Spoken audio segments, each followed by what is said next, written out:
Hello everyone and welcome to another video. This video is going to be the follow-up to the question that I posted a little bit ago, and that's the follow-up of what are your thoughts and opinions on negative reviews. Now, this was a little bit of a tough one and I wanted to let it sit and marinate for a bit just because I wanted people's responses to be hashed out, and I also wanted to think about it more myself before I went ahead and responded to the question in general. So this is going to be a little bit different than I usually do my other responses in that I won't be responding directly to questions or even highlighting what people said in it, but I will be kind of referring to it in a vague sort of sense. So with that, let's just follow along. You'll see what I mean with it. So overall, I just wanted to say with negative reviews that they're tough. They're very tough to do for a number of reasons, especially for somebody who's reviewing fragrances.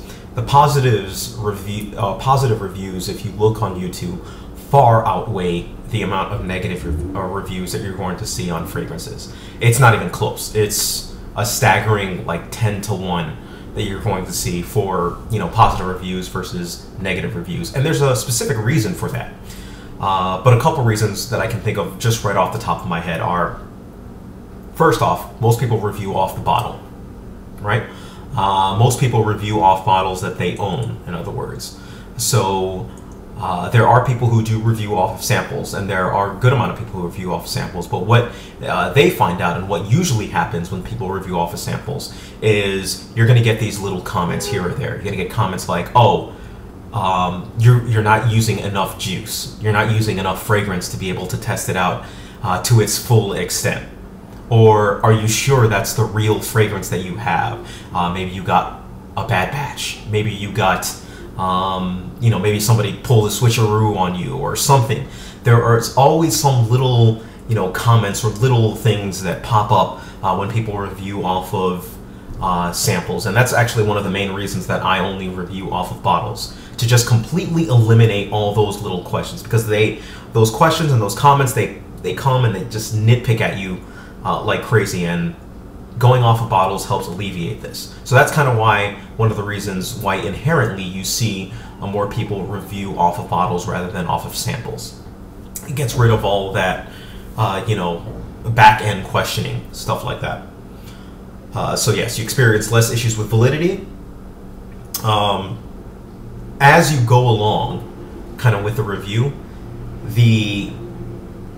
along those same lines, as you make, how do I say it? As you make mistakes, or even so to say, or as you have a differing opinion, in general, you're just going to get less blowback from random people commenting on your video or sending you messages with an actual bottle rather than the sample. All right?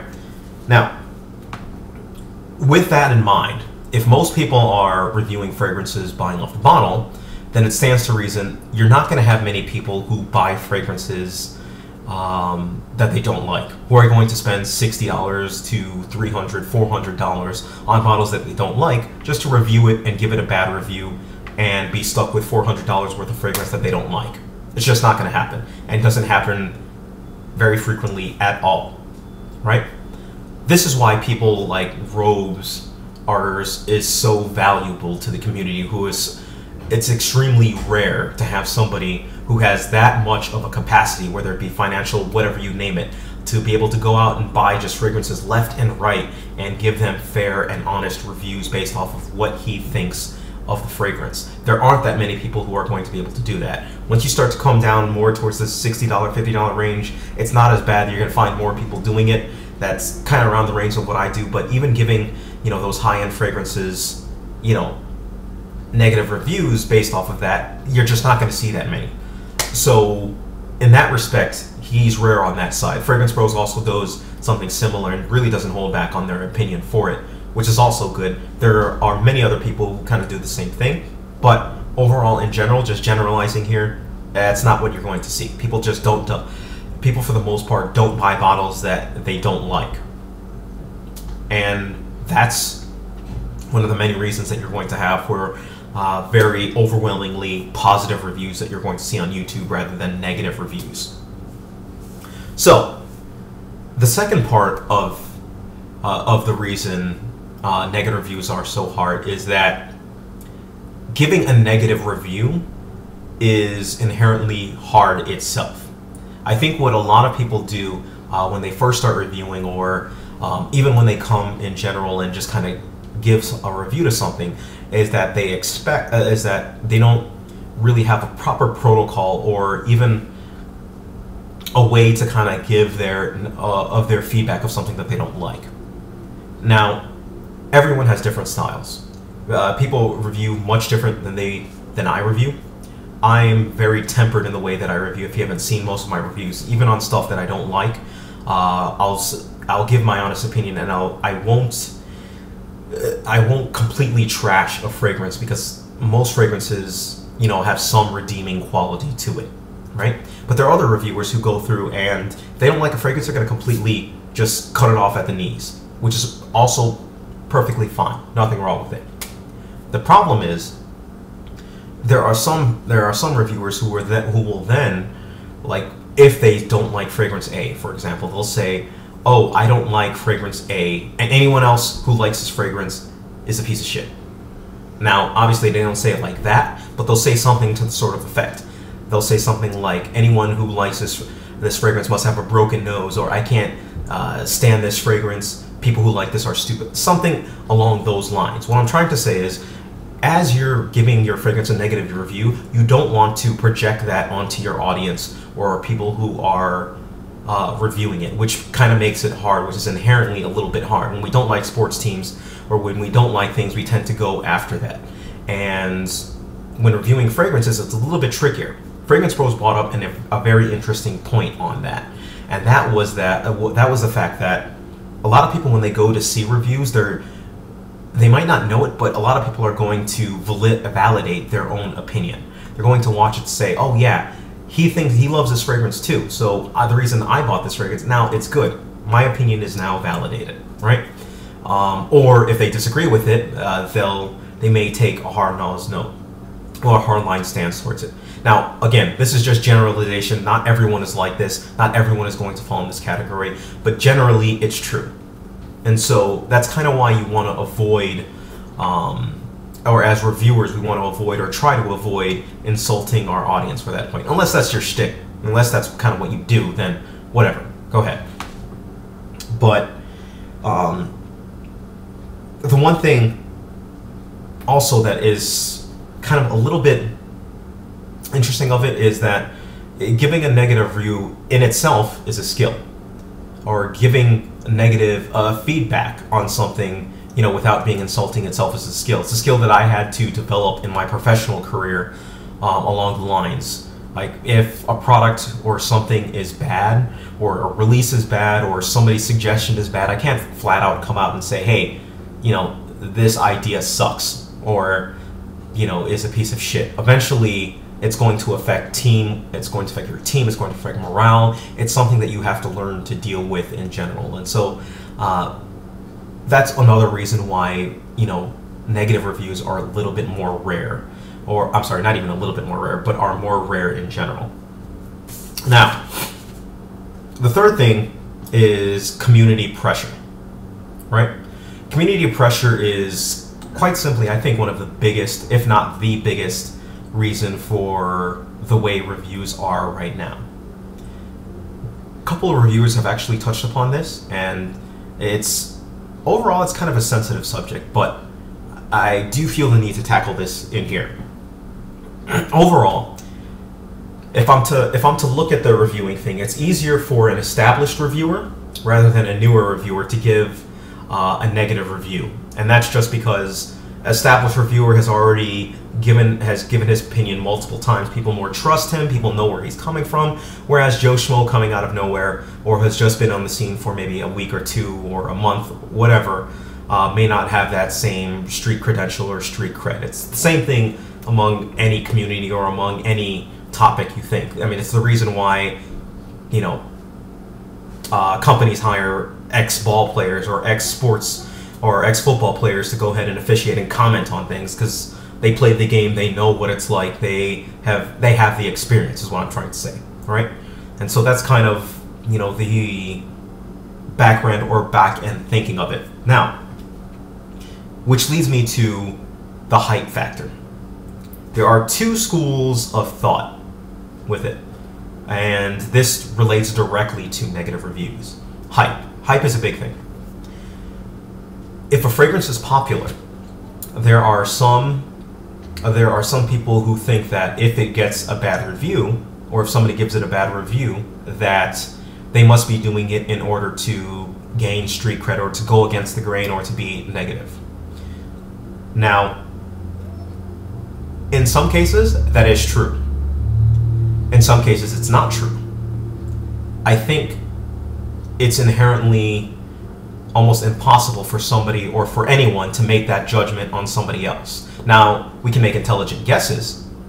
Mark had a video before he left. This was actually a while ago, a couple months ago, that he had a video where he basically touched on the same subject. And as he was talking in the video, I thought the exact same thing. And even as he was talking, I was actually thinking of two people in specific that I was thinking off of that review. As he said certain things, I was like, oh, that's him and that's him. Basically, I could pinpoint it. But I think once we start coming out at each other like that, or as we start taking that stance of thinking that somebody is not being genuine, then it puts more pressure on future reviewers not to go that route. So if, for example, somebody does not like, we're going to use the same example, 1 million. What will happen is they may now be afraid to say that it smells bad to them. They may now think that if they say that it smells bad, that everyone is going to think that they're just going against the grain for the sake of it, rather than it being their actual opinion. Whereas if they were to then go ahead and go with the flow, which I think also happens a lot, is people will say that something smells great just because other people said that it smells great. Then they're on the safe side. They're with everyone else. They're safe. They're comforted. Nobody's going to blast them for liking a fragrance that everyone else likes, and all is well within the world. So there's a balancing act, and because it's so precarious, I'm just not one who is going to comment on that specific aspect. I will never ever come out. I watch everyone's reviews, down from, you know, the person with 2 subscribers, or you name it, down to, you know, the giant Mark, basically, who's got over 10,000 reviewers. So I watch reviews of all shades, and it's great to see everyone's opinion on that, and that's what I love. Now, from a personal aspect of how I do reviews and how I kind of view everything, I view everything the same way as when I started. And that is, as far as what people think of my review, I give 2 shits. I don't care. If you love my reviews, I give 2 shits. As strange as that sounds, great, you know what? That's awesome. But at the end of the day, it's not going to influence the way that I do reviews. And at the end of the day, I'm not truly going to care. Because what happens is, I think once you start taking all those good comments to heart, you start to think that, for lack of better words, you start to think that your shit smells better than everyone else. When at the end of the day, all this is us commenting or giving our own opinion of what something is, right? So at the end of the day, all of this is opinion. All of this is subjective. All of this, you know, there is no definitive source or definitive answer. I personally can't stand when people say, or when somebody will come out and say, oh, you know what? DrakDoc said that this is awesome, so this is, you know, so it's definitely awesome. Or if somebody says, hey, well, you know, this fragrance is better because fragrance reviewer X said it was better than it. None of that. I hate that. We're all individuals. We all have our own opinions. We all, you know, should, you know, take it with that sort of stance. And what I mean by that is simply, you know, go out and find your own fragrances. Go out and, you know, use reviewers to kind of, yeah, I mean, you can use reviewers for whatever the hell you want. But overall, I don't think that reviewers should influence that strongly what you purchase or what you think, more specifically what you think of a fragrance. Your opinion is your own. Nobody else can change it. Nobody can take that from you. And, you know, feel, you know, keep it, express it. That's all I'm trying to say. It's one of two things basically happen. Sorry, I kind of cut myself off there, but one of two things basically happens when you're talking about your opinion. If you know what, let me rewind that. Sorry for the delay, but let me rewind that. If you if you take to heart what people say, again, like I mentioned, the good side, or when you take the good comments in, sometimes you may get gassed, your head may be overblown, and the bad comments are also, you don't want to take to heart either, because the bad comments will prevent you from truly expressing your opinion. If somebody says your review sucks, blah blah blah, it discourages people. It makes them not want to go ahead and reviews, which is also what we want to avoid, kind of as an overall group. My personal buying experience, and anyone can attest to this, Frunkinator, Freeze, whoever else has been shopping with me, Igor Luis, you name it. Whoever else has been shopping with me and knows how I shop, knows that I really don't care what you think about the fragrance. I'm going to ask for your opinion, and I want you to give me what you think about it, but at the end of the day, what you think about it is not going to influence what I buy or what I choose to purchase. It's just not going to happen. I like to kind of get what other people think, just as an overall perspective, but at the end of the day, that's not going to influence what I buy. It's just not. I'm going to buy what I like, period.